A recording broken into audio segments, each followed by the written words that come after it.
আসসালামু আলাইকুম, welcome back to my channel. দর্শক, আপনারা সবাই কেমন আছেন? আশা করি ভালো আছেন। আমিও আল্লাহর রহমতে ভালো আছি।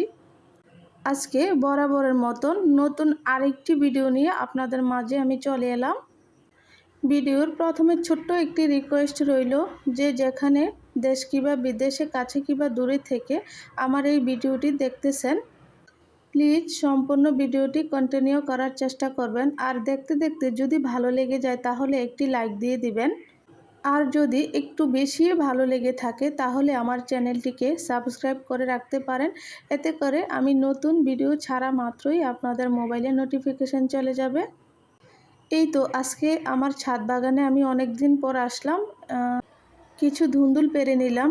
এই ধুন্দুল দিয়ে মাছ রান্না করব আজকে আমি। তো সাথে একটা লেবুও পেরে নেব। তো লেবু গাছটাকে অনেক দিন ধরে যত্ন করা হয় না। যে পরিমাণে গরম পড়ছে আর রোদ উঠেছে, ছাদে আসাই যায় না। আর এমনি তো আমি অসুস্থ, এত গরম সহ্য করতে পারি না, এজন্য গাছে কোনো পানি দেওয়া হয় না। আপনারা হয়তো স্ক্রিনে দেখে বুঝতে পারছেন লেবু গাছের পাতাগুলো কেমন লাল হয়ে গেছে। লেবুগুলো তো কেমন জানি একটা দাগ পড়ে গিয়েছে। এগুলো কি সূর্যের অতিরিক্ত তাপে হচ্ছে না কিসের জন্য হচ্ছে এটা বলতে পারছি না। প্লিজ এরকম কেন হয়, আপনারা যদি কেউ জেনে থাকেন তাহলে আমাকে কমেন্টে জানাবেন। দুইটা লেবু আমি পেরে নিলাম। এই গরমের মাঝে লেবু শরবত কিন্তু শরীরের জন্য খুবই উপকার। আমার ছেলে স্কুল থেকে আসলে ওকে শরবত বানিয়ে দেবো এগুলা দিয়ে। তো এখন রান্নার জন্য প্রিপারেশন নিচ্ছি। তো এই তো ধুন্দুলগুলো আমি ছিলে নিচ্ছি। আসলে এভাবে ছাদে যদি নিজের হাতে সবজি গাছ লাগানো যায়, তারপরে এতে যদি ফলন আসে, খুব ভালো লাগে। আর নিজের কাছেও আনন্দ লাগে, দেখতেও সুন্দর লাগে। আর বিশেষ করে এগুলোতে কোনো মেডিসিন, কীটনাশক ব্যবহার করা হয় না। এগুলোর টেস্টে আলাদা হয়। আপনার যে কোনো সবজি কিনে আনেন না কেন বাজার থেকে, আপনার গাছের বা বাড়ির সবজির সাথে কোনো তুলনাই হবে না। এই ধুন্দুল কিন্তু অনেক রকম করে রান্না করে খাওয়া যায়, যেমন শুটকি দিয়েও রান্না করা যায়, আবার গোল গোল করে কেটে ডিম দিয়েও ভুনা করা যায়, খুবই মজা হয়। আমি দুইটা আলু ছিলে নিচ্ছি, কারণ আজকে করলাও ভাজি করব করলার সাথে দেওয়ার জন্য। আর এই করলার সাথে আলুটা দিলে খুবই ভালো লাগে খেতে আমার কাছে।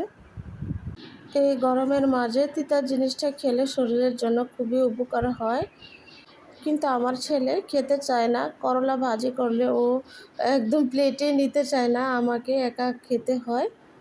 এখন কিছু পেঁয়াজ ছিলে নিয়েছি। তো এখন করলাটা কুচি করে কেটে নেব। তার ফাঁকে একটু কথা বলে নেই।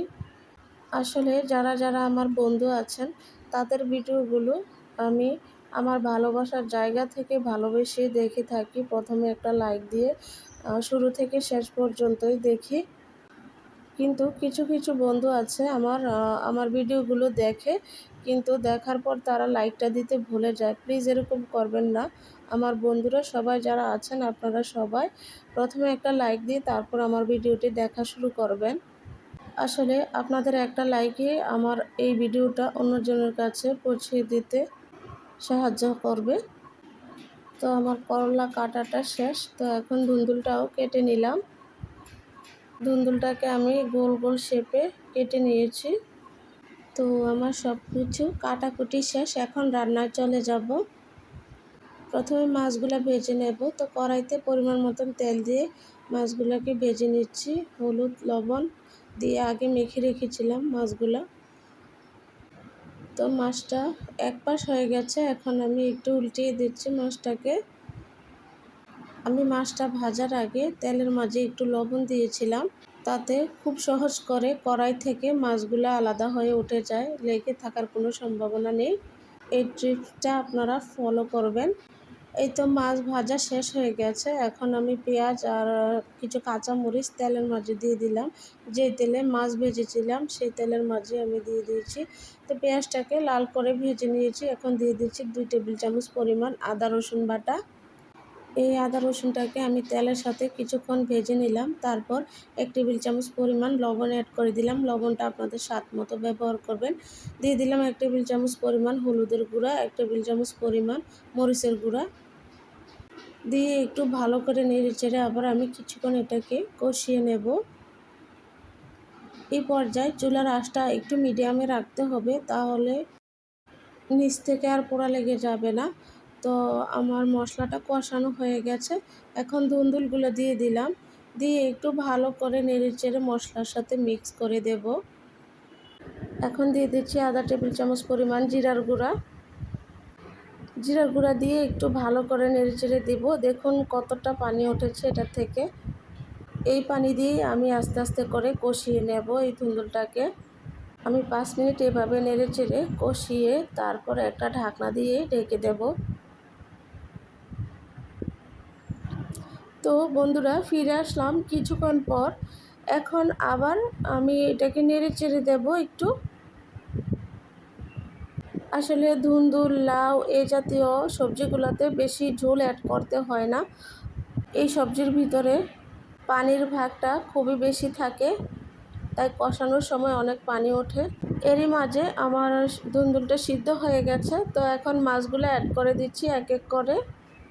আর এই ধুন্দুল রান্নায় কিন্তু মরিচটা একটু বেশি ব্যবহার করতে হয়, কারণ ধুন্দুল একটু মিষ্টি হয়ে থাকে। মাছ দেওয়ার পরে ভালো করে নেড়ে চেড়ে আমি আবার ঢাকনা দিয়ে 5 মিনিটের মতো এটাকে রান্না করে নেব। এর মাঝে আমার রান্নাটা হয়ে গেছে, উঠিয়ে নিলাম। এখন করলাটা আমি ভেজে নেব। প্রথমে কড়াইতে তেল দিয়ে দিলাম, আর আপনারা তো হয়তো লক্ষ্য করেছেন করলাটা কাটার সময় আমি একসাথে আলু, পেঁয়াজ, মরিচ, তারপর গোটা রসুন আমি কেটে দিয়েছি। আর করলার সাথে রসুনটা দিলে ফ্লেভারটা খুবই ভালো আসে, খেতেও খুব ভালো হয়। আর এমনিও তো রসুন আমাদের শরীরের জন্য খুবই উপকার।